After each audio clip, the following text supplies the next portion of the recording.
Hebrew Israelites Africans? Are black people today white people? I just cut it right there. That's really all you need to know. Are black people today white people? So that's the same answer with the African. Now, let me help y'all out with the Bible never changes. That's the best solution for black people. The Bible never changes. Because the problem that we have in every ghetto USA, the problem that we have with each other is not science. Right. Science ain't the problem. Them drug dealers on the corner need to die. That's the problem. Them brothers that's raping little girls, them brothers that's turning our men homosexual, that's the problem. And the Bible said don't be a homosexual. The Bible said thou shalt not murder. The Bible said thou shalt not steal. The Bible said thou shalt not covet. The Bible said thou shalt not have no other God. And you see how they want to turn the mic on when I start talking about laws. African, but then forget that the Africans, the Arabs, and the white man are all a part of the transatlantic slave trade. So when you call yourself African, when you wear that when you want to be Amin Ra and all of that, you're just joining another enemy to you. Y'all don't listen to ISUBK, but we got the room on y'all floor. That shit don't even make no sense what you're saying. Because of the honeys. No, we not. Yes, you are. I tell you what, take us off the hundreds. Take us off. We don't got to do another motherfucking room on the hundred side ever. City. You got the city in Detroit. You got the city Seneca Village where Central Park is at in New York. But that's not why the Wall Street thing happened. The reason that happened was there were a couple black businessmen and white businessmen who disagreed on some type of a deal. And then they started arguing and fighting with one another. And just like any terrorist attack about America, it went into a riot. They didn't do it just because the blacks were black or that they have businesses. So you're calling a black man a terrorist because he wants to keep his business? I'm just saying the warfare between the white and the black broke out because they had disagreements. But if you say America is so great and the white man is so great, why would we be labeled as terrorists? With that, men of Israel, I imagine Imam Shabbat, I imagine Barack.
Can you hear me now?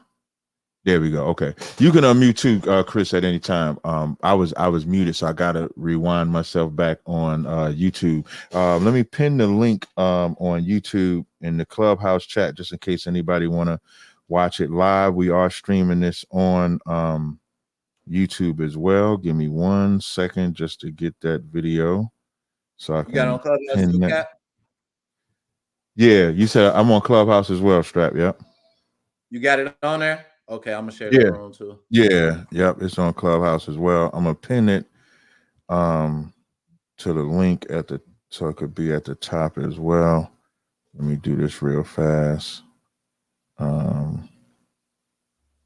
we go. I hope I did it right. I hate iPhones. I have to say that. I mean, not iPhones, Androids for Clubhouse is terrible. I'm trying to pin this link.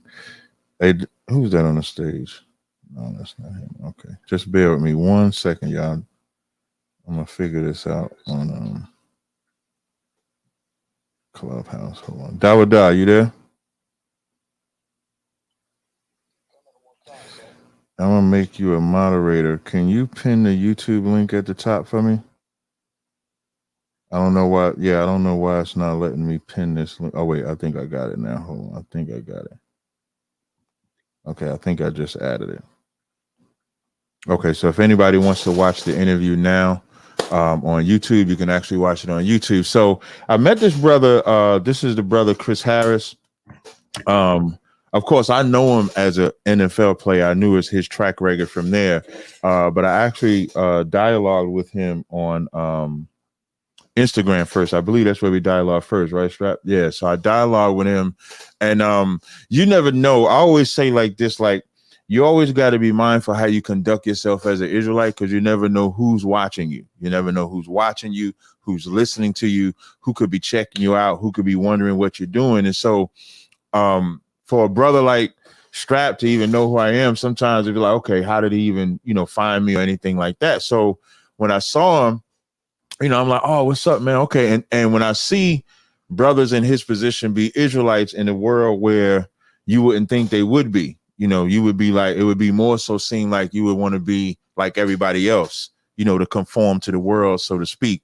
And to see brothers like that, I think is an amazing thing. So I was watching them, observing them, and I seen him on Clubhouse, checking him out, seeing what type of brother he was.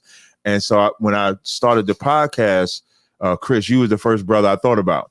I said, I would love to get this brother to come in. And I know we're going to talk about his football career, but I was watching the interview. So I tried to do some research. I was watching this interview, and this is one of the first questions and what stood out. The brother was going through your highlights and everything. And he was like, I'm going to speak it into existence that you're going to make the Pro Bowl.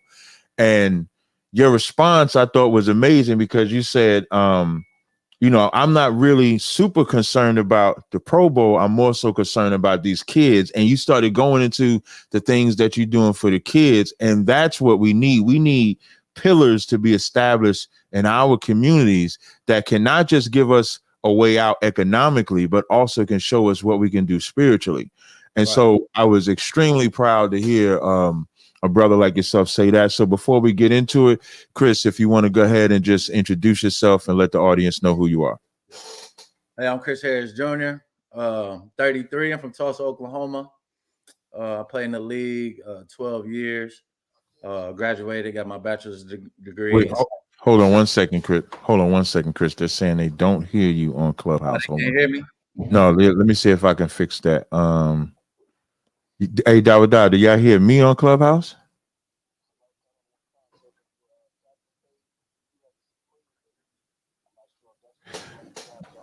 No. I thought it was stream. Let me see if I do it this way. Hey, Strap, can you? Oh, wait, hold on. Strap, can you hear me? 1, 2, 3. Talk now. 1, 2, 3. Dawada, can you hear him now?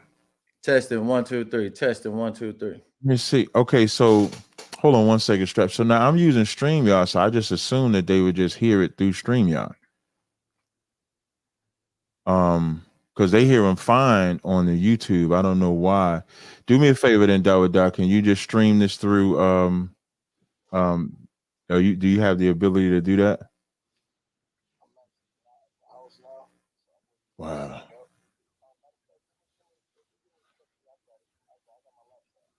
Okay. Hey, Strap, I'm gonna just play my intro one more time, just so that the brother could get set up so that way they can hear you through Clubhouse. All right. I appreciate it, brother. All right. So I'm gonna just bring my intro back. I just made this intro. So now anybody that's familiar with my podcast, I told you y'all gonna watch me build this from the ground up. So this is a rough draft intro that I created. So that way y'all could build almost like I did my business. My business, if anybody knows, I had like some paper with my damn scribble written on the damn oils, and people build it with me. So I told people I wanted to build my podcast the same way. So I'm just going to play my intro one more time while the brother gets together. Give me 1 second. Here we go. Let's share the screen here. And here we go. All Hebrew Israelites, Africans. Are black people today white people? I just cut it right there. That's really all you need to know. Are black people today white people? So that's the same answer with the African. Now, let me help y'all out with the Bible never changes. That's the best solution for black people. The Bible never changes, because the problem that we have in every ghetto USA, The problem that we have with each other is not science. Right. Science ain't the problem. Them drug dealers on the corner need to die. That's the problem. Them brothers that's raping little girls.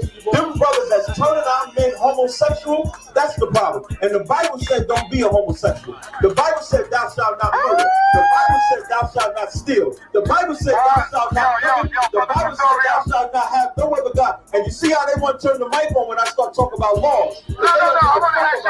African, but then forget that the Africans, the Arabs, and the white man are all a part of the transatlantic slave trade. So when you call yourself African, when you wear that when you want to be Amin Ra and all of that, you're just joining another enemy to you. Y'all don't listen to ISUBK, but we got the room on y'all floor. That shit don't even make no sense what you're saying. Because of the hundreds. No, we not. Yes, you are. I tell you what, take us off the hundreds. Take us off. We don't got to do another motherfucking room on the 100 side ever. City. You got the city in Detroit. You got the city Seneca Village where Central Park is at in New York. But that's city. Not why the Wall Street thing happened. The reason that happened was there were a couple black businessmen and white businessmen who disagreed on some type of a deal. And then they started arguing and fighting with one another. And just like any terrorist attack about America, it went into a riot. They didn't do it just because the blacks were black or that they have businesses. So you're calling a black man a terrorist because he wants to keep his business? I'm just saying the warfare between the white and the black broke out because they had disagreements.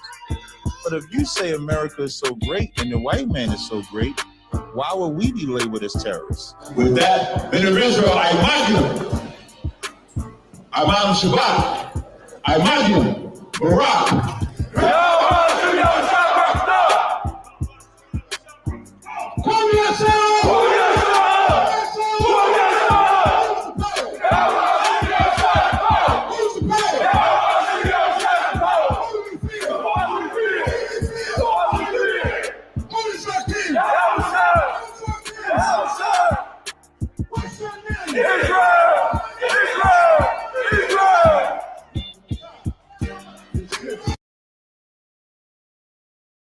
Let me unmute. Let me change this audio. Can y'all hear me now on Clubhouse? Dawada, you there? Dawada. Oh, Rodney, can you hear me on Clubhouse? Wait, I'm sorry. Dawada, you there? Can you hear me on Clubhouse? Or Rodney, can anyone hear me on Clubhouse? Hey, Strap, can you speak? I want to see if they can hear you on Clubhouse. Yeah. Can y'all hear me? Testing 1, 2, 3. Testing 1, 2, 3. Okay, y'all still can't hear Chris on Clubhouse when he's speaking? They still can't hear me? That's weird that they can't hear me if we're on the same streamline. Yeah, that's what I'm saying. The same thing, Strap. I'm weird. Yeah. You said send you what? Hey, Dawada, you said to send you what? The link? It's at the top, and hold up. You see it at the top? I got it pinned up at the top. You got it? Okay, just let me know when you get it, and then Strap, he'll just stream it from his account. That way, they'll have it that way, and then we can get started with the interview. That is super weird that they can't hear you, but they could hear me. We on the same line. I call myself crossing on my T's and I's or whatever y'all call that crap. I had called, I had talked to Tazaryach to make sure. He said, "No, that's all you had to do." I'm looking at my input and output, showing that I'm using the right information for it. I don't know why it's not coming through, but the brother will stream it once he gets ready. We'll go ahead and Is it clear now? Tested 1, 2, 3. Tested 1, 2, 3. It sound better? Can y'all hear? Yeah, you sound perfect on my end. And you sound perfect on the YouTube side. I'm just not sure why it's not coming through the Clubhouse. But the brother should have it straight in a second. I'm just waiting for him to get all the way right. And then we'll go ahead and start. That way the people on Clubhouse doesn't miss any of this good. I think it's going to be an excellent interview. Dawada, just let me know when you're ready. Yeah. Hold on 1 second. Let me see if I got the brother. I'm gonna just mute my mic 1 second, Strap. Hold on.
If you're talking to me, Cap, I can't hear you. Saying, God damn it. I'm gonna get this right. I'm gonna get it right. Trap. Oh, this is my second. This my second one. I'm gonna get it together. I'm watching you too, cause hey, I'm gonna have to get my own podcast going too. So I'm watching your little pitfalls right now, man. It's all good. I got all day for you, Cap, man. Pause.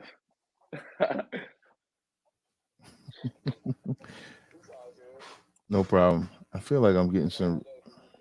Oh, I appreciate that, brother. Now that I like that part. Okay. All right, I appreciate that, man. So I feel like I'm getting some reverb. I don't know if you hear that or not. Do you hear any reverb, Strap? Yep. You hear reverb? Yeah, I hear it from your side.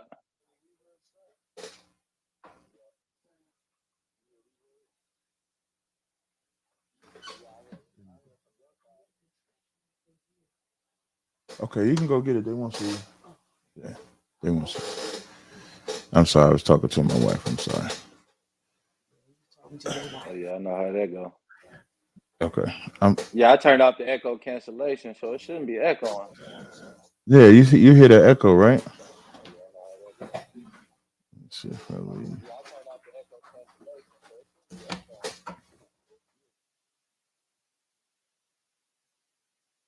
I just did a live stream a while ago. Can y'all hear echo on Clubhouse or on YouTube? If y'all could hit me in the chat and just let me know if y'all hear echo.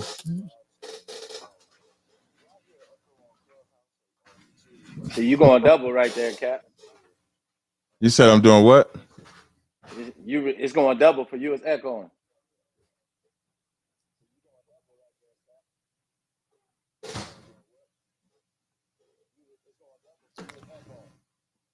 Let me see if this is my hold on. That's what I'm about to see. No, I don't have a YouTube playing. You know what it might be? I think that it might be I know what it is. I just got rid of it. I know what it was. It was I had the club deck on my damn. It was in my. What happened was, and it's weird that you was hearing that, Strap, because it was my clubhouse, because I had my clubhouse, because I was using the club deck. Once the brother was streaming it through, that's what was causing the echo. Echo. Yeah, so I just had to leave the clubhouse deck. So that's what. So we good to go. Now we got it all together, and so now about maybe a year from now, 6 months from now, they're gonna go back and say, remember when Cat was doing that interview with Strap and he had to get that damn thing together and he left it live. So so now we're gonna have a story.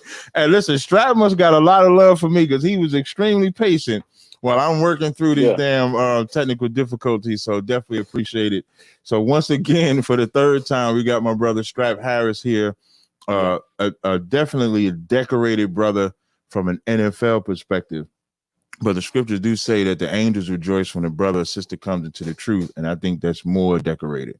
So without further ado, Strap, if you want to go to introduce yourself to the audience and just let them know who you are. My name is Chris Harris Jr. I'm waiting on the brothers, man, to give me my Hebrew name, man. So that's what I'm waiting on, man. Like Cap saying, man, I have been played 12 years in the league. Now I'm on my kind of what do you call it, exiting out, and I've kind of known who I was since probably 2015. We'll probably get into that in the interview on my story and how I had to really investigate everything and who I am. But I grew up in a single parent home. You know, father was there. He was there for me, but I was still, I still had to hold it down, be the man of the house at the house with my family, with my mom and my little sister. So that's just some little things on me. But I know I'm pretty sure Cap gonna breaking into it, but that's just a little intro. Yeah, before we get to that part, of course, we would definitely like to get your like your upbringing. Like, of course, did you grow up like in the church? Did you grow up Christian? Like, give us a little bit about your early. Now, of course, we know you're from Tulsa, Oklahoma, and stuff like that. But how is it like coming up as a child? Like, what was your home life like? You know what I mean? If you want to just explain that. Man, we have a lot of great history in Oklahoma that a lot of people don't know, right? From the north side, right? Particularly where the Tulsa bombing occurred. That's probably the north side, right? So you have tons of black people that live up there. And then you have the south side, very south in the country, right? Okay. And that's all black people there too. We had our own school. It was kind of segregated, right? And we got our lands from a lot of our lands that we got is from the Indians, right? My great grandfather being cool with the Indians, pretty much the same people, they gave us the land that they had there. If anybody ever do research on the Muskogees, right? Those is Israelites, right? Look at the Muskogee Indians. You said the Muskogee Indians? Yeah, the Muskogee Indians. Yeah, look them up. Now, not to cut you up, but when you say they were Israelites, is this something that they kind of knew? Is like when you make that statement, are you making that statement like this is something that they kind of knew within themselves? They have they do all the traditions, all that, right? Fringes, all that. Now, is this something you picked up from them like before you found out you was an Israelite and maybe it clicked in, or this like meaning like did you see them doing this but you wasn't understanding it, and then of course when you become an Israelite then you understand? I got you, and I think that's important. It clicked in as it went because I got people. I mean, we just had a family reunion like last year. You know what I'm saying? We got 30 people in those little Indian outfits. You know what I'm saying? Right. In Oklahoma, it's like a mixture. You know what I'm saying? So you can see that all the time. But those brothers, I truly believe they're Israelites. I mean, they look just like us, a lot of them, and they carried a lot of the same principles. But just on that part, going back to my family, we stayed in the southern part of Tulsa, in which we had our own. We got a pretty much where I live. My grandma stay on this street. My auntie stay on this street. My cousins stay on this street. You know what I'm saying? That's how it was. You know what I'm saying? Right. Because it's very family. Right. Our own little section, right? And they call it Snake Creek. Did y'all ever look that up? Right. Okay. So in that area, right, we had our own black school. We lost the school because the brothers couldn't read, and we lost it for $1. Right. Dang. Wait, what do you mean? What do you mean lost it for? Okay, so I get they couldn't read, meaning they gave y'all a contract. Yes. Now, just out of curiosity, like who gave you the contract? Like who gave them the contract? They said it was. I mean, of course, it was probably no telling who it was. Right. Yeah, probably. I understand. That's the history. Yeah, that's the history. So we had lost that school. So a lot of my aunties and aunts, they had to bus in Tulsa. In Bixby, right? South Tulsa, and go all the way to North Tulsa to go to school. Right? They couldn't go to school anywhere in Tulsa except North, right? But we had this is after y'all lost the school. Now instead of going to a school locally, Now y'all had to go to a school far away. Yes. Okay, I got you. Yes. Okay, I'm And this following. is from this is, 60s all the way to probably, they didn't start going. My mom was the first one to go to Bixby. Okay. And that was probably in the 70s, 80s. So that was her first time getting ready to go. But on that part, I had a real family oriented family. We stuck together. That's all we had. You know what I'm saying? We had to be able to stay together. My church bringing, man, we had our own church. And it was it was called, my great grandfather was the one that originally started the church. Okay. And it started under, they just used to, it started with sticks, little trees, branches, it started like that. And then they built the church, and Right. once they built that church, they had got taken under by the AME Methodist Church. Right. So then Okay. as growing up, they had a lot of different rituals and sayings and things that we had to do as kids growing up, but the majority of the time, we was getting in that word. But Okay. a lot of it wasn't telling the truth. It wasn't really, telling us who we are, telling us our history. It's kind of like a Baptist, preacher, what I mean? A lot of the screaming and yelling. But it was all family. You know what I mean? Right. It was all But it wasn't family. integrated, right? But it wasn't integrated. Okay. No, it I wasn't got you. integrated It at wasn't all. integrated. All Just right. us. Yeah, it was just us. And, that's how I grew up in.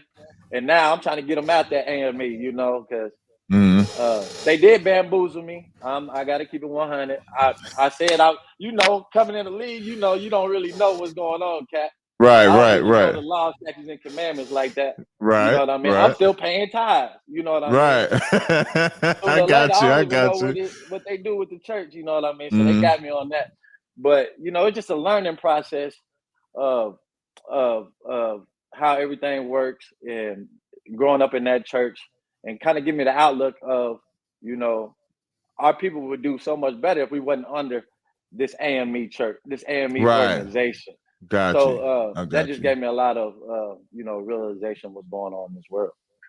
Yeah, and I always like to ask brothers, because I get asked that question too, because I like to see where they were at, whether it be spiritually, where they upbringing and stuff, and then look for signs or hints that maybe they could have found it out at an early age. So like when you spoke about the Native Indians and your area and how they had the culture and stuff, it's like when you go back into your life, you can see where I could have got it at this age. Like, if only I would have got this, if only I would have got that.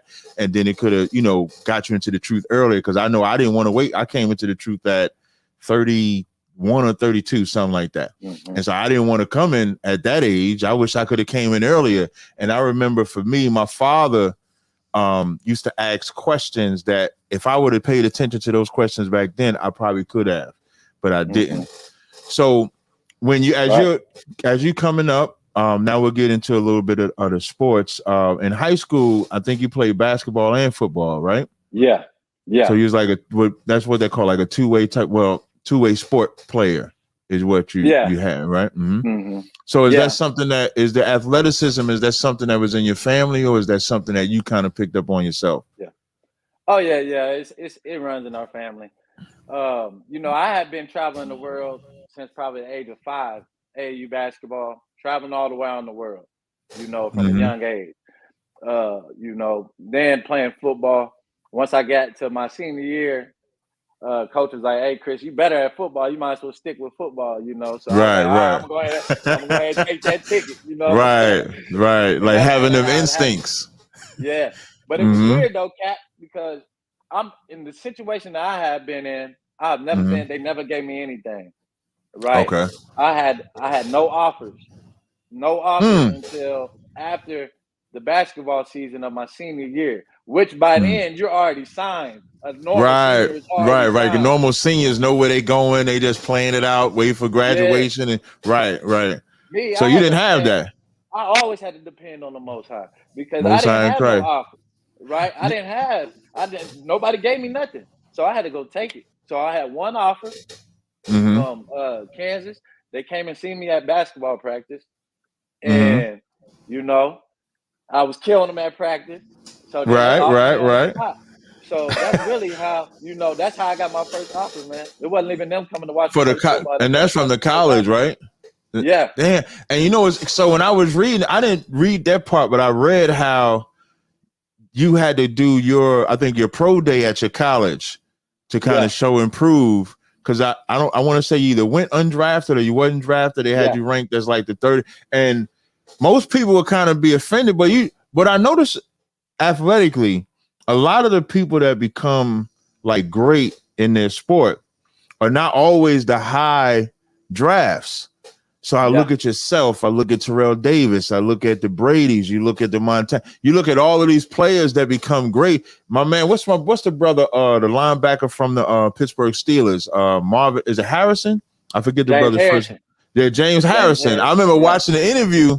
I was watching this little skit where the interviewer guy asked him about the college pro days and stuff like that, and he was like, I didn't go through none of that when I got into the NFL. But then you look at James Harrison, he was a beast on the field, which lets you know, as you say, the Most High was always with you. You always had that perseverance to where you didn't let the fact that you didn't get picked for college until late. You didn't let that stop you. You didn't let not getting drafted stop you. When we get to the truth part, you didn't let that stop you. So I think that's an amazing story because you're a part of the no-fly zone, which people don't know about, which we'll get into. So tell us a little bit more about, of course, once you got into the college, as you're getting out, the floor is yours, brother. Yeah.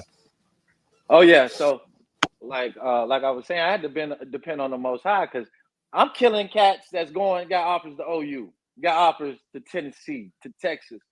I'm killing them. So I just never understood why I don't have any offers. What was going on? What was I doing wrong? So I always had to lean on the Most High. When I got to college, I had my coach Mangino. He was probably one of the toughest coaches in college history. They don't even let him go back into college and coach anymore. That's how tough he was. You know what I'm saying? Right. So I felt like if I could play for this man, I could play for anybody. And that kind of set me up. I started all 4 years in college, won an Orange Bowl. I've got a lot of accolades in college, but when it came my senior year, it was a lockout. So it wasn't no communication with the players and the agents. And the year I came out, even though I had 40 plus starts, I had great interceptions and pass breakups in the Big 12. I've been already guarding the top receivers that you see that's in the league, right? I played them all in college. So getting to that point and not being able to get to a combine invite, not being able to get drafted. After the draft, I had to sit and wait. That was a test right there. Because I had to sit and wait. Right, that's 7 rounds, right? Yeah. 3 months, right? I had to wait 3 months after the draft, Cat. Ooh. Because it was a lockout. So I had to stay ready, as soon as the lockout got lifted in July. Everything. As soon as the lockout was lifted in July, bam, they gave me a call. And then I had the Dolphins, I had the Cowboys and the Broncos. And even though the Broncos gave me the lowest, my signing bonus was $2,000. I saw that. When I saw that, I said a $2,000 sign. Like I didn't think that they did that low of an amount. For the NFL. The lowest. Yeah. That's one of the lowest you can get. Right. Yeah, it don't get no lower than that. No, it don't. It don't. They getting big checks, But my signing bonus was $2,000. So, only thing I could do with it, I'm in the hotel. I'm like, I'm gonna go get me this PS3, chill in the room, give me some food. Right. I ain't got nothing else to do with $2,000. Right. So that was just my mindset of coming there into the league. I had to get it out the mud. I wasn't chosen, right? And as soon as I got did that put a league, chip? That's what I was gonna. So did that put a chip on your shoulder? Like when you get into the training camps and stuff like that, did you come in like, okay, I'm gonna show them that I'm a better cornerback than y'all ain't drafted me, y'all not doing this. So did that stir you up even a little more to have a certain edge on you when you was in the training? Oh yeah. I've always been very competitive. I hate to lose in anything. It don't matter. We playing pool, cat. We playing ping pong. It don't matter. I hate to lose. That's right. just, You that's sound my like spirit, you sound like all Jake. You sound like all the brothers. All the brothers yeah, don't like to lose. that's Right. just how Yeah. it Yeah. is. Right. And Right. that just put that chip on me. I already Mm-hmm. had that fire, and just adding that extra chip on me that I was not going home. Y'all not sending me back to Oklahoma. I'm gonna Right. make this team, and I was able to be the only undrafted that year to make the team Okay. and be able to start. I was all rookie team my first year after being undrafted. Right. Started I think eight or 9 games, but was Yeah. able to start obviously Champ Bailey, Hall of Famer, Right. and also had my safety Brian Dawkins, Hall of Famer. And those Right. guys That's were right. Dawkins pushing was for there. me to Yeah. play. They Mm-hmm. were pushing for me to play, so they gave me a lot of confidence to go out there and do my thing, man. So I was Mm-hmm. grateful to have a brother like B Doc. B Doc now he extra with it, man. B Doc be in the locker room, he Yeah. drinking I his mean, he a monster. Like Dawkins was a he ain't monster. played. You know what I'm Yeah. saying? Yeah. And Dawkins he was in the definitely a gear monster. Yeah. all day. So that was a good brother, a good example for me to see Mm. coming into the league. How this is a righteous brother right here. This is how you're Right. supposed to act. Especially a You know what brother pushing you, right? Because sometimes they make it seem like it's cutthroat, like it's not a lot of brotherhood there, but it sounds like Champ and Dawkins were definitely brothers for you, pushing for you to get that spot. Especially, and they probably saw your work ethic, how you played, how you came, took your approach to the game, and they like, damn, this brother shouldn't be undrafted. He should be able to be in the game. And so then pushing you, and I bet you being in that rookie class and being as good as you were made them feel even prouder or better, because it's like, okay, I pushed for this brother, then look at the work he was doing. You know what I mean? Yeah. So you ended up, I think you ended up playing with Peyton, and you developed what they call the no-fly zone. Now, that wasn't with Champ, right? That was with Akeem, right? Am I correct? Yes. Yeah. And Champ, you played with Akeem in I'm sorry, you was going to say something about Champ? Mm-hmm. Yeah, Champ had just left 2 years before we started the no-fly. Yeah. Because Champ was a monster, too. I mean, Champ was a straight up shut down, you didn't want to pass against them type of corner. So he was pretty good. And then Akeem you played with in college, am I correct? Yes. Yes. That's big bro. Right. Did that help develop because of Clay? You got this I got Akeem on the other side, I'm on this side, so you know what he's capable of. So did that help the camaraderie to create the no-fly zone?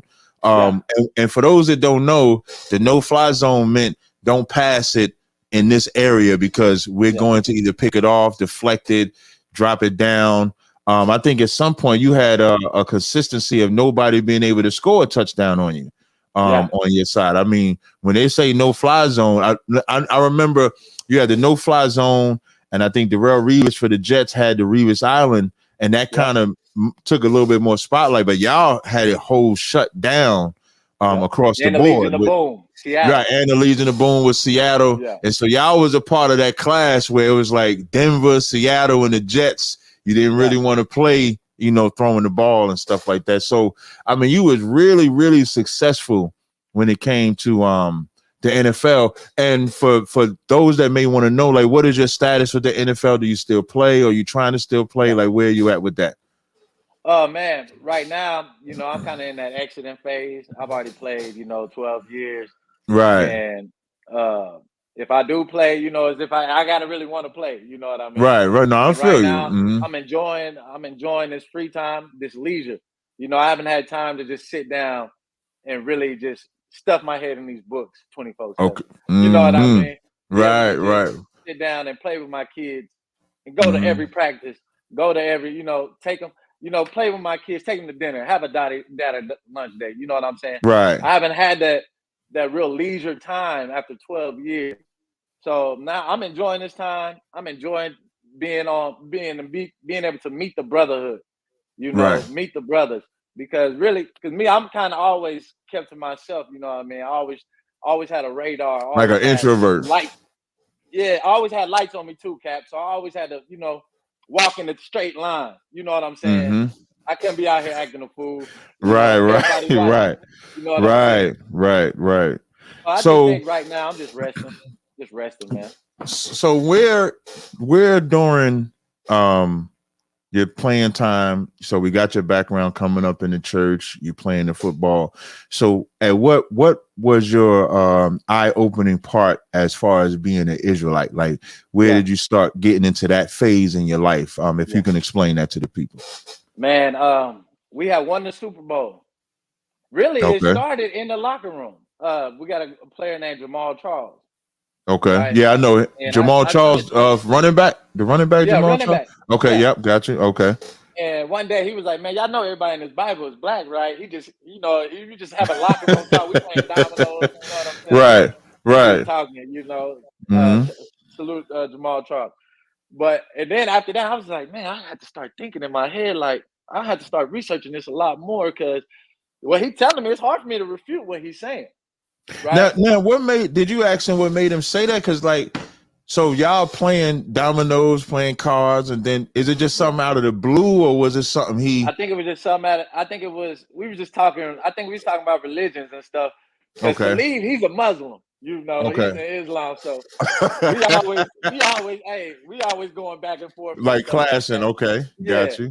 So I think Jamal just brought it out that day, but from there, I had after the season, right? We had won the Super Bowl. After that, and what year was this? 2015. Okay, so 2015. Got you. Mm-hmm. Yep. I think it was 2014, 2015 year. That year, 2014, 2015. Okay. We were after that year. I was like, shoot, we need to just take some trips, man. We need to go travel the world, So we got my marketing lady had hooked me up with this free trip to Israel. Okay. Right. And I'm like, shoot, it's free. I don't got to pay for nothing. All conclusive. Right. I'm going with like 15 other NFL players. I'm thinking it's gonna be, it's gonna be an amazing trip. I get to go see all the Yahweh Shah monuments, all the things in the Bible. You know what I'm saying? I'm getting to go see that, right? Mm-hmm. But long story. As soon as we get there, right, it was kind of like we were there to be what's a good word? They were using us. That's a better word to say. We were so was it so who else besides you went? Man, my other brother named Avery Williamson. Okay. Dang, we had another D. This has been so long ago, I forgot the brother's name. And these would all be like athletes that they brought? Yeah. Okay, so because Josh when you say Norman, he's another one. Okay, from the Redskins, right? So so I got it. So when you say they like use y'all, they say, okay, we're gonna get these athletes to come over and then utilize them to bring attention to what we want, so to speak. Yes. Okay, yes. I got you. I follow. Mm-hmm. So it was kind of like the first thing they took us to, Cap, was they took us to an underground tunnel from the Gaza Strip, right? Okay. Because they got to deal with the terrorists over there in Palestine and things like that, mm-hmm. right? So they took us to this underground bunker, or whatever, how they try to cross underneath to get underneath the fences into the land of Israel. Okay. Right? Which really, even the Gaza is Israel. That's just the part they just stripped out. Right. I understand.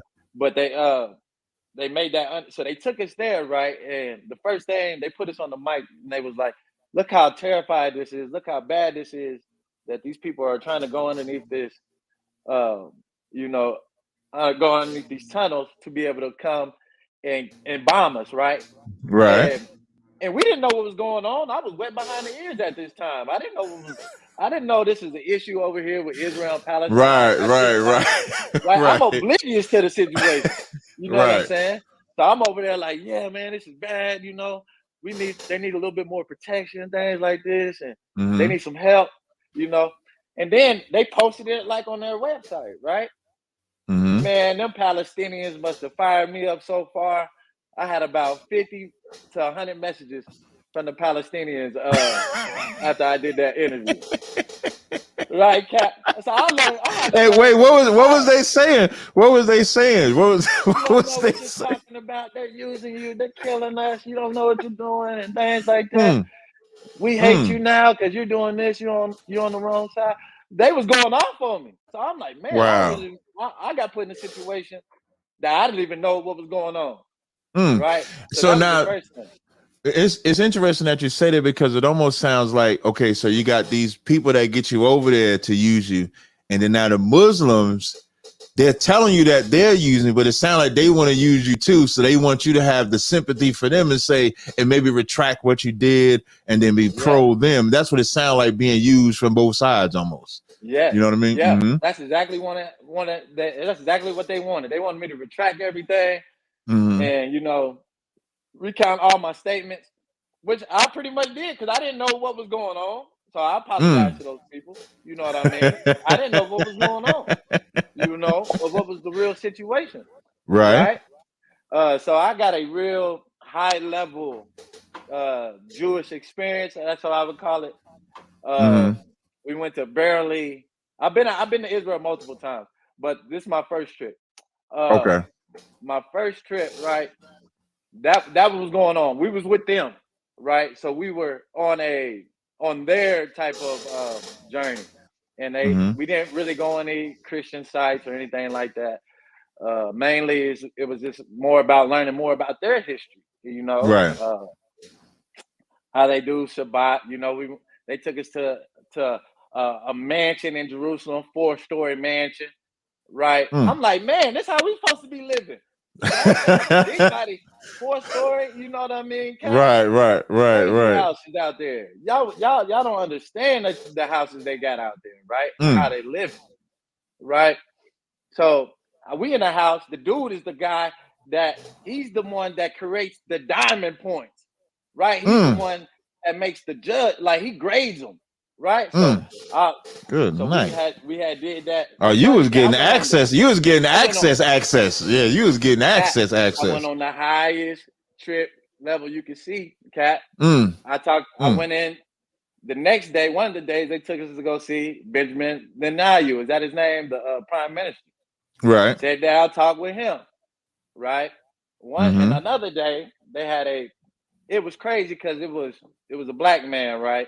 And they had a presidential, I guess, convention, right? And the black man was crying for his son the whole time in front of all these people, white people, pretty much, right?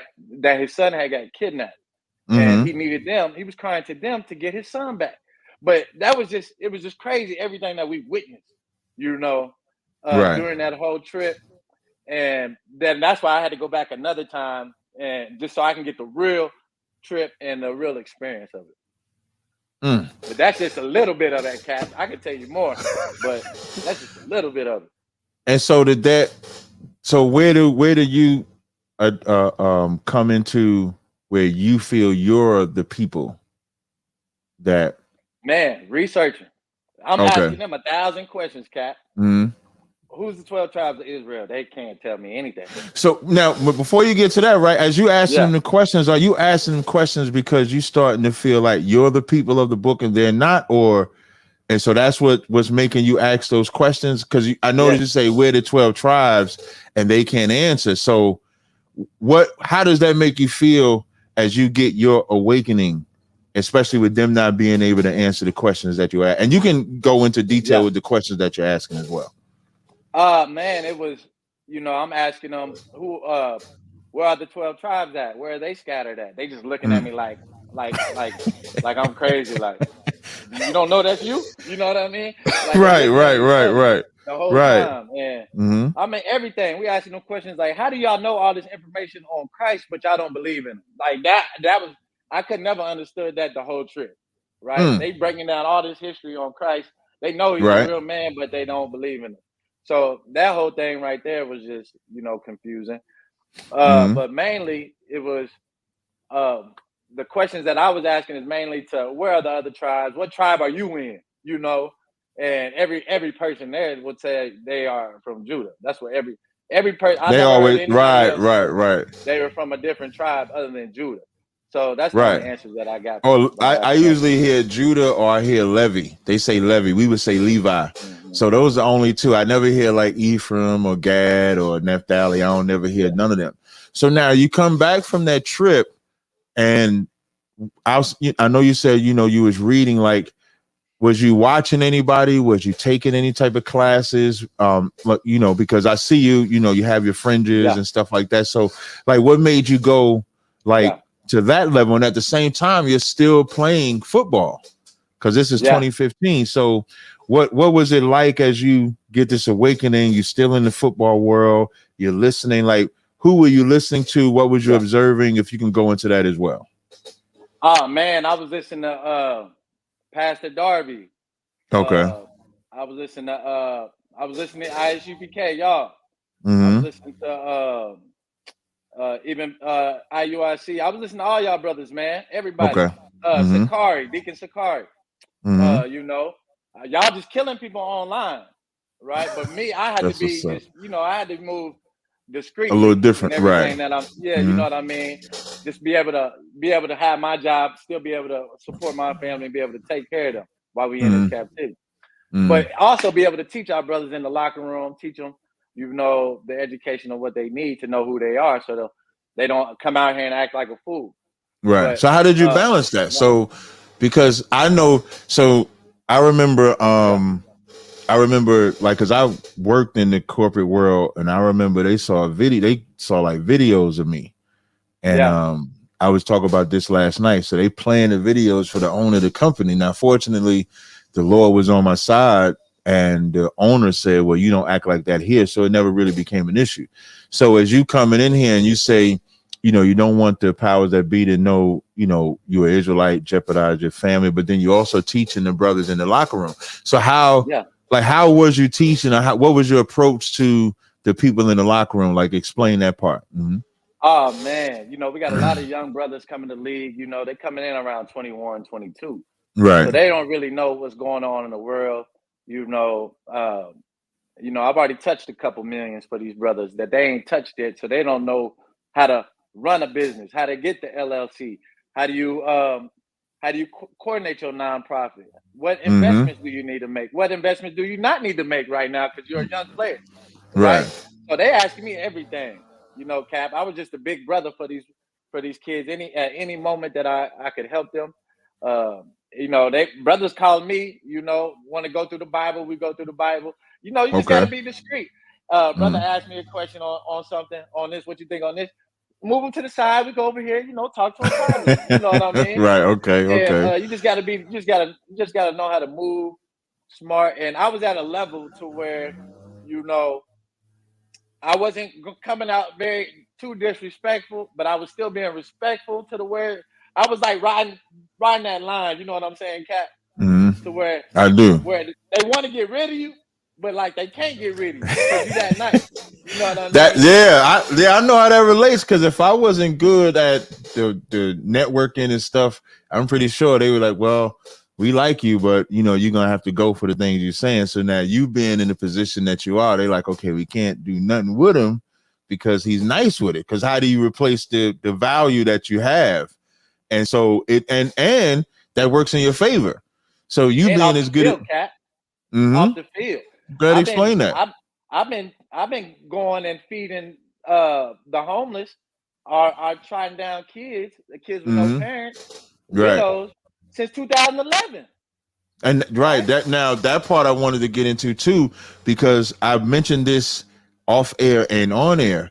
I was watching a previous interview that you did, and what you had mentioned in that interview was that what the brother said, he was going to speak into existence you making the Pro Bowl, and you made a point to say, you know, the Pro Bowl and stuff is good, but I really want to do this stuff for the youth. I want to make sure the youth, because the scriptures say, you know, take care of the motherless, the needy, the poor, the fatherless. And so for you to make that statement, because money can change you, you know, it says money is the root of all evil. And when it says the root of all evil, because it also says money is a defense. So you can be a brother that has money like yourself, but it doesn't change your spirit. Or you could be somebody that says, okay, money is going to be my God. And so when you made that statement, you made a point to let the world know that, yeah, the Pro Bowls and stuff like that is nice, but we got these kids in the black communities that don't have a Pro Bowl, that don't have the millions, and somebody got to reach out to them. So speak about, like you say, you've been doing since 2011. So speak, like, what do? You mentioned the homeless. So speak on that part as well. I appreciate it, brother. Yeah, I've had my foundation. Me and my wife came up with my foundation, Chris Harris Jr. Foundation. And been able to provide kids with scholarships, Can you text me the link for that? I'll put it in I'll put it on my screen on the YouTube. Yeah, if you get time. I'll text it to you. It's just Or Chris email, Harris either way. at ChrisHarrisJr.com. Chris, okay, I'll do it. Then you can get it, talk. I'll find it. Yeah. Probably need to update it. But we've been we had programs. We started out in Denver and working in Tulsa, because that's where I'm from, right? Okay. You know, providing these kids with school supplies every year. You know what I'm saying? Coats in the winter every year. You know, coats for Kai. We do this stuff every year. Scholarships, student programs, being able to help educate these kids, right? We have been doing all that before we even knew who we was. That's what's up. Right? Going to we have tons of homeless events, being able, not just giving them food, but giving them healthcare packages, right? Sanitization packages, helping them keep themselves clean. Right. Giving them instructions here, helping y'all homeless right here. Y'all join with the Salvation Army right here so they can help get you a jump start back in your life and get back right. Right? We did tons with Denver Rescue Center that has tons of our kids that are homeless, tons of our kids that that have been neglected from their parents, right? The African American, Hispanic, and Native Indian, right? You see all those kids right there, right? We've been able to. That's the stuff that we've been able to do, being able to touch, thousands of kids, for a long time, and we want to just continue to keep doing it. That's something that we don't just do 1 year. I also hold a camp. My camp is not exclusive to just Israel. I always have a camp for everybody. So that's what I always done. Right. Because I see people always, oh man, you got a camp with the heathens there too. But that's just, we always have a camp. So people don't get confused, Strap, because you said camp, right? You know, them Israelites online and like, he got a camp with the heathen. That's not what he talk about. What he talk about is his football camp. You got to make sure you say football camp. And nobody should hate on him having a camp that's not like that, because that's just business. That has nothing to do with, like, if for my business, for example, I'm going to sell and do dealings with anybody else. So him having a football camp is not against, he's not breaking no commandments, anything like that. But the football camp is something that he caters. You cater primarily to our people, but anybody can join. I think that's what you're saying, correct? Right. And so within that football camp, do you find yourself, and maybe with the other brothers and sisters that you have with, do you find yourself being like guidance for the youth? Is it something where you're not just showing them how to run routes, but you also helping them with their everyday life? If you want to speak to that as well. Yes. Yes. Before the football stuff even starts, Kat, I do a whole hour sit down with them. Right. Right. We breaking down life, sports, everything, how you deal at home, everything that you can think of, life principles, right, for these kids. And then as we do in my camp, we always put like a 20-minute section or 15-minute section of anti-bullying right here. And then we do another 15-minute section of straight Bible. So we add all that. We add all that into our things. It's a whole family event. And that's what we try to do, uplift our people, uplift this community. Try to give them some type of, in Tulsa, it's not that much light there. It's not too much, for our kids. It's not too much to do for them kids. Right. So just try to give them something fun, something to look forward to, and give them some uplift. So now in 2023, what does Chris Harris do, like, in his day-to-day life? Because of course, you're taking a break, from the football, be more family oriented. You have your Israelite faith that you do. Like, what do you do today? Like, whether it be pushing the truth, like, what is it that you do today in 2023? Man, right now, just like you said, just trying to push the truth as much as I can. Everywhere I go, trying to explain to my brothers and sisters who they are, what we need to do to come back to the law, statutes, and commandments to be able to get the kingdom. Educating them on our history even more, because a lot of people, they might know a little bit of their history, or they just don't care to even learn about it, right? So we're just trying to try to educate them on that. Push this information as much as I can. Right now, I've just been in kind of kind of gathering myself and kind of figuring out what's next for me. I'm in that kind of transition right now, Cap. Right. You know, I haven't had this is my first time being able to sit down and be able to like have a breather. You know what I mean? Right. I'm usually, you know, I'm always on the go. So it's my first time being able to do that. So So right is this now, something man, where you take some time to strategize, like what your, you know, your next steps and stuff like that is that you want to do? Is that something, you know, is that what you're looking at? Okay. Yes, that's what I'm looking at right now. Me and my family. What's the best place for me and my family to be at? You know, organizational wise, brotherhood wise, family wise. Oh, well, you know You what I'm know, gonna tell you. You know what I'm gonna tell you. I know. Yeah, listen, you'd have had that name already. You'd have came up here. You'd have had that name. You'd have been locked in. I already know, man. I already know. But that's where we at, man. We're just trying to figure it out. And you know, right now we just been I've been hanging with my brother the priest. He's been a good big brother. That was one of the first big brothers I met on the Clubhouse. So he's been a good brother for me. Just, you know, just chopping it up with him, being able to get some insight. All y'all brothers, really being able to talk to all y'all really on Clubhouse, that's been huge. To be able to, for me, like I said, I'm an extrovert, you know. So to me, to be on Clubhouse and be able to communicate with other brothers and like-minded, you know, that was major for me. So we're just trying to, what can we do as a collective, as Israel, to improve our people, to raise up this kingdom, to push this knowledge, and whatever y'all need me to do, you know, whatever ISUPK needs me to do, IUIC need me to do, anybody, Sakari, any camp, strap one phone call away to be able to help you whatever I can. You know what I'm saying? So I'm here for everybody. I'm here for all Israel. We trying to get this kingdom, and that's just where I'm at. Really, that's where I'm at right now, Cap. Just kind of taking that rest. Yeah, I think that's you know, definitely a good, you know, approach to look at it. You know, I think like I said, it's always good when we have some people that the world respects. You know, the Bible definitely doesn't have a respect of persons. A lot of people don't understand that that's mainly talking about in judgment, which is your decision making.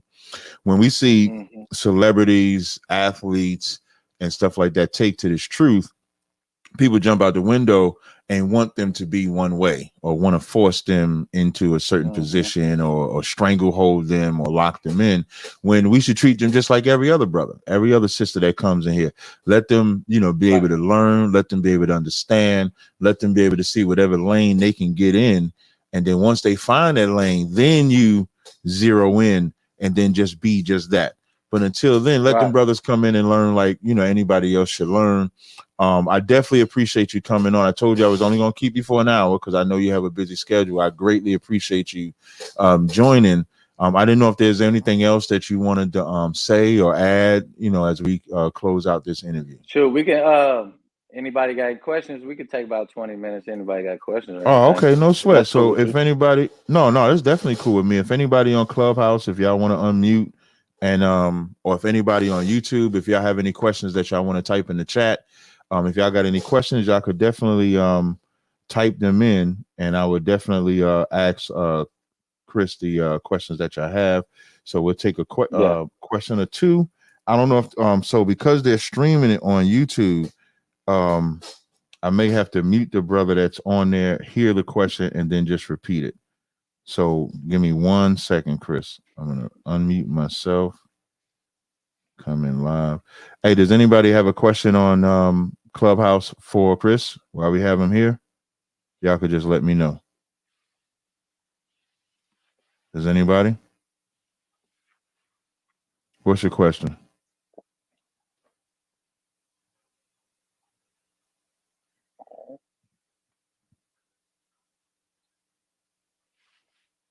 Okay, so somebody has a question online for you. Hey, Dawada, can you unmute your account for me?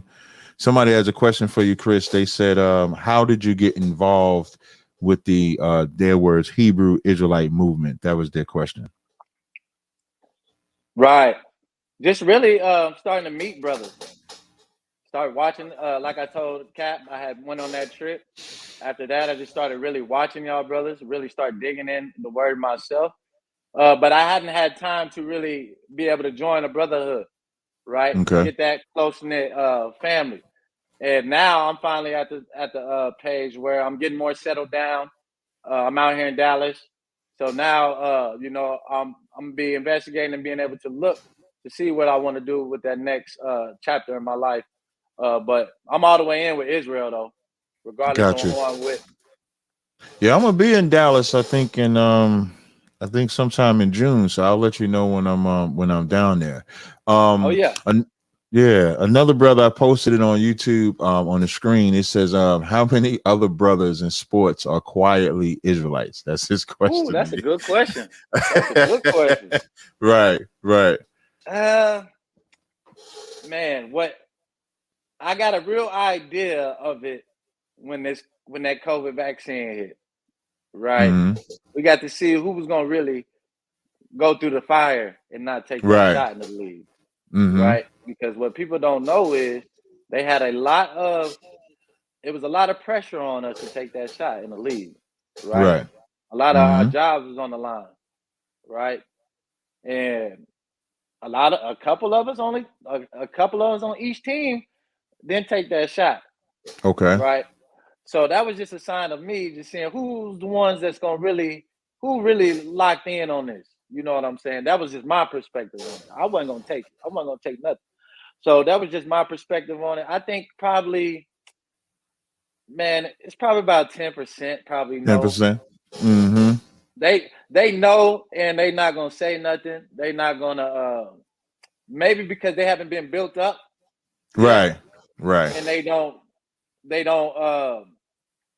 They're worried about what people think about them, because I had that same issue too, Cap. You know, when you're Right. in the league, you worried about what people think about you and your opinions Mm-hmm. and what you say, things like that. Right. Kind of how Moses was. You know, Moses came down the hill, he was shining, he covered his veil. You know what I'm saying? Right. It's kind of the same way. But it's just brothers gotta get built up, get strong. Maybe it'd been easier for them, a lot of those brothers, if they had more me's in the locker room to be able to help them Right. get Help them bolder like navigate. that. Right. Yeah. And And learn how to that's navigate. my role. That's gonna be my role for these young brothers, being able to, I got brothers hit me up all the time. So I would say they are waking up, but it's still some that just don't care. Just keeping it 100 with your answer, with your question. Got you. Second question from Tom Mude. He says, has he ran into any he ran into any hostilities from people on business level because he identifies as Israel, and how does he navigate that? That's the question. Nah, nope. I haven't had no issues or any hostility with the business. I'm the boss, so I mean, when you get the boss, don't worry about these boss for that one. He said, I'm the boss. I like that answer. He said, I'm the boss. So I like that boss, one. Hey, other than football, good. other than them going to do that, you know what I'm saying? Other than that, I got other businesses and things that I'm doing, that I'm the boss of, that I don't have to deal with those people in those situations. That's a good question though. Next question. It says, this is from Sakan UPK. I got a question for him, sir. Did your family turn on you once you came into the truth? Oh, that's a great question. They did. They didn't turn against me, right? But they didn't. They're not really listening, which can be upsetting, right? Because being able to travel the world, go to Africa, go to Israel multiple times, go to the Arab countries and see that, go all around the world and really get the evidence and really get to see the different cultures, and then take in the history of what's going on with our people, and reading this Bible and bringing our history. It's frustrating, but like, you just got to keep it moving, man. You can just tell your people one time, and that's your role. Like Ezekiel 3. Just let them know that blood is not on you, right? And that's what I try to do for my people. I try to let them know what's going on, and a lot of them don't take it to heart, but now they are, because it's getting tight in this world. Yeah, listen. So the thing about that's what I was gonna say. The thing about the truth is, I think every brother and sister has your story, Chris. Like, so the question is, did your family turn on you? The reason why they're asking that question is because that's what every brother or sister that say I'm an Israelite and follow the Bible, that's what they go through. And what I always find interesting is that the people that really don't rock with you be the same people that were believing in the Bible with you. You just find out the truth of it, and you're not changing from loving the Most High. You're not changing from following Christ. You're just doing it the correct way. And then you find out we really don't have that much in common, which is like Matthew the 10th chapter when it says, I came not to bring peace, but a sword. Because and the sword cuts our what we thought was the word of God, and we find out the truth, and then you find out who really wants to do it, who doesn't want to do it. So I thought that was a good question. A couple other questions. I don't really give you crazy questions because some people ask some retarded questions here. A brother asked Kagawar says, Salagas, are you coming to the Passover next year? So he's talking about ISU. I think it's going to be in New York. I think it's going to be in New York next year. So they're asking if you're going to come to the Passover. Yeah, there you go. Oh, definitely. You know what? Being that you said that, right? This is like a feast day / debate. My brother, the brother Corey on Clubhouse, they're doing an event that's around the feast day, the end of this month of May. It's in Atlanta. I don't know the dates. If someone online, I think Nakia is on stage or Halima may know the dates. If y'all do know the dates, you can text them to me. I can give them to it. But I do know I'm coming down for that. Because they're gonna have some. I think it's like they're having a feast day and then they're having a debate like the next day or something like that. And I think I'm hosting, so that could be something. If you got time on your schedule, I know you say you had a lot of free time. Maybe that could be something. You can come out to. Meet the brothers and stuff like that. Yeah, I need to meet y'all brothers, man, and come hang with y'all. And I've been seeing y'all destroy all these doctrines for so long. It'd be a good thing. So I know that's in Atlanta. Let me see if I could text Corey, see if he could send me the date for it. Corey been killing them. Yeah. So if he texts them to me before this interview is over, I'll definitely give them to you. Peyton Manning race is not Peyton races, man. Yeah, I wouldn't have even asked you that question. I wasn't gonna ask you that question, man. Peyton trying to get you paid, man. He trying to throw you that ball so you can get paid. Yeah, listen, that's all he trying to do, man. Somebody back chatted me on Clubhouse and says, can you ask about connecting with Kyrie Irving? Now, of course, Kyrie Irving, that's the brother basketball player. So he was asking if you reached out or did you try to connect with him during that time? So is that something you tried to do or no? No, I didn't try to connect with Kai because I really don't know where he fully stands. I agree with you on that. I feel, is you a Muslim? I don't know. Spiritualist? Right. I don't know. Some of these, you got to be careful with the professionals still, right? Right. You got to understand, it's gatekeepers also, right? So we got to be aware of all the gatekeepers that's in the league, they come and find the highest profession, right? Right. What's the best Negro at this profession, whether it's a doctor, whether you're a lawyer, whether you're a financial advisor with the bank, you're a top level banker, right? They coming for the high level ones, right? So you just got to be careful. Look out for the gatekeepers. And I think the Most High. Did you say gatekeepers? Like, I ain't gonna say no. Well, go ahead. You got it, brother. I ain't gonna say that. Hey, you got to be careful for everything, right? Right. And I just want to, and I think that's why the Most High put me in that situation to be able to see it from that standpoint, from a different view, and be able to give my people the view that I've seen. You know what I'm saying? Because we all coming from a different angle. Like your angle, Cap, of what you see is different. You can teach me a lot from the angle that you got, and I got a different angle from what I've seen. Right. You see what I'm saying? So we can all work together and bring that back. I believe they said the dates are May 27th and the 28th. Okay. So it's something, and I'll text you. I have your number, so I'll text you once I know for sure like what those dates are. And then, of course, if you can't make it, then there's always other times that we can make it. But we definitely, I definitely would like to, link up and do some more things if that's possible. I'm just scrolling to see if I have. Let me look in the Or chat. programs with the kids or anything. Yeah, definitely. Stuff like that, you know what I mean? Anything that we can partner up with to be able to Because you said you're in Dallas now, right? Yeah. So what I could do, like, I know we have a school in Dallas, so I can put you in touch with my brother in Dallas, the captain that's in charge down there, and let him know what you're doing, and we could sync up, with that as well. So that's definitely something that I look forward to. All right. It says, so this is Talmud is asking this question. It says, one more ask, does he know Coach Blunt from out in Tulsa? Come on, man. You must know him. You must know him. Okay. Coach Blunt. Okay. Yeah, that's one of our coaches. You know what I'm saying? He put a lot of players in the league, Shea Shields, the Humphreys, we got some other players. I'm trying to think. Robert Meacham. Have y'all heard of Robert Meacham? He played football. We got a lot of guys that go through Coach Blunt, man. Coach Blunt got a long lineage of sending Israelites to college for sure. Okay. I got a question from Yashar. Hey, this is from Clubhouse. It says, what are the NFL locker rooms like when it comes to knowing about Israelites? Do they intentionally try to influence the league with the doctrine of Christianity? That's his question. Yeah. Oh, yeah. Heavy Christianity. For sure. Heavy. They don't want you to know who you are. They want you to just be distracted in the football world that you're in. That little bubble of come to work, play football, shut the hell up and go home. Right?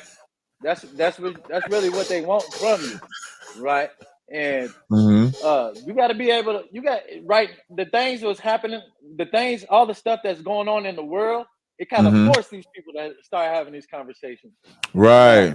Man, when you said that, that's what I meant to say. Like when you was talking about them Christians, that the family not listening, but they listening now, because like the way the world is moving, it's like everybody is running to the Israelites. You can't even say the church, because even statistically, more people are leaving out the church because the church is not providing the answers. And so this is a great time. This is like a great time to be an Israelite, because being an Israelite and being in the truth, people start looking for you to actually have the answers, because they've trusted in the Christian church for so long and have not gotten the answers. So it's like, we need to look somewhere else. And they don't want to leave the Bible. Like Romans, the 10th chapter says, we have a zeal for the Most High, but not according to knowledge. So it's not that they want to leave the Bible, but they're learning that the church is not giving those answers. And the more attention Israelites get, like, there's no such thing as bad publicity when it comes to this truth.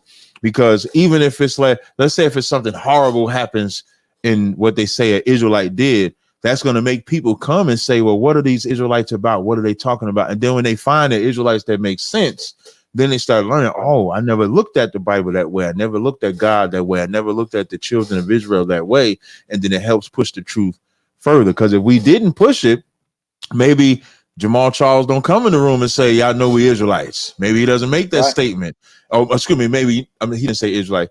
That they all black people, and then don't spark your interest. And damn, he said they black.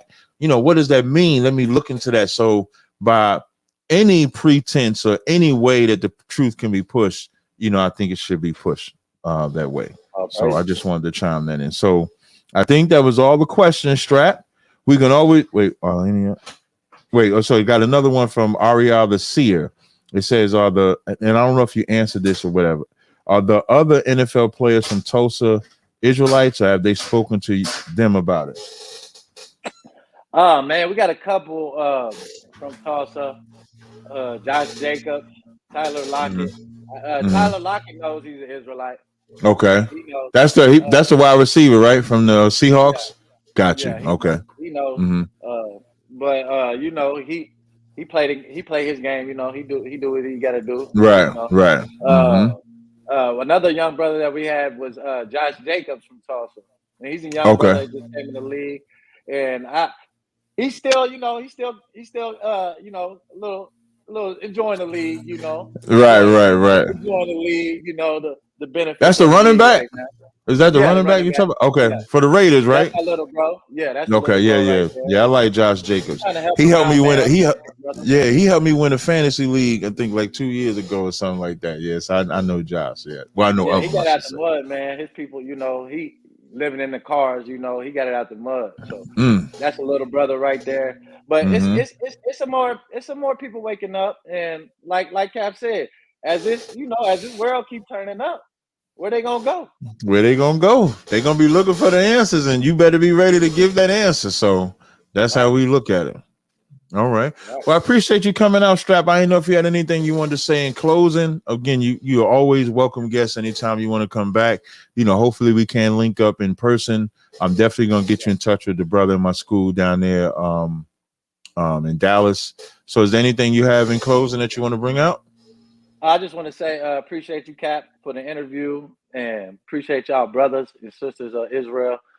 Y'all have been definitely a blessing to me, being able to meet a lot of y'all, even if we just talking over the phone, being able to just edify and be able to learn this Bible together and study and really help uplift our community. So I just appreciate y'all, appreciate all of Israel. Anything that I can help on, you know, don't just come out and throw my phone off anything.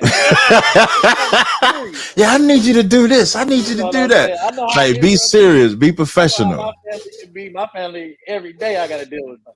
You know right. So anything that y'all need that's serious, serious, holla at me, let me know.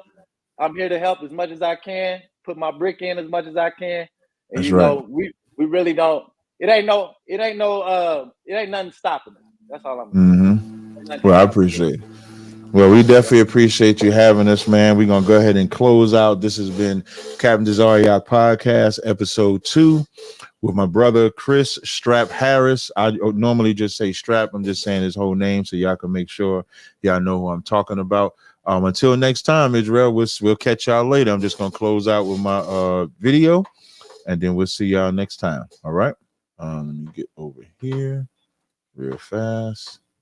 Share screen because I like to see the video.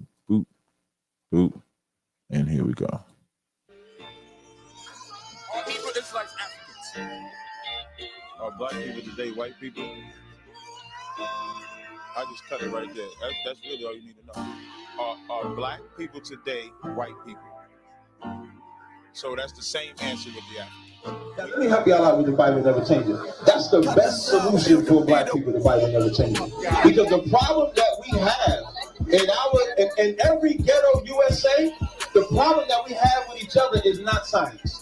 Science ain't the problem. Them drug dealers on the corner need to die. That's the problem. Them brothers that's raping little girls, them brothers that's turning our men homosexual, that's the problem. And the Bible said don't be a homosexual. The Bible said thou shalt not murder. The Bible said thou shalt not steal. The Bible said thou shalt not murder. The Bible said thou shalt not have no other God. And you see how they want to turn the mic on when I start talking about laws. African, but then forget that the Africans, the Arabs, and the white man are all a part of the transatlantic slave trade. So when you call yourself African, when you wear that when you want to be Amin Ra and all of that, you're just joining another enemy to you. Y'all don't listen to ISUBK, but we got the room on y'all floor. That shit don't even make no sense what you're saying. Because of the hundreds. No, we not. Yes, you are. I tell you what, take us off the hundreds. Take us off. We don't got to do another motherfucking room on the 100 side ever. City. You got the city in Detroit. You got the city Seneca Village where Central Park is at in New York. But that's not why the Wall Street thing happened. The reason that happened was there were a couple black businessmen and white businessmen who disagreed on some type of a deal. And then they started arguing and fighting with one another. And just like any terrorist attack about America, it went into a riot. They didn't do it just because the blacks were black or that they had businesses. So you're calling a black man a terrorist because he wants to keep his business? I'm just saying the warfare between the white and the black broke out because they had disagreements. But if you say America is so great and the white man is so great, why would we be labeled as terrorists? With that, men of Israel, I imagine Aman Shabbat, I imagine Barak.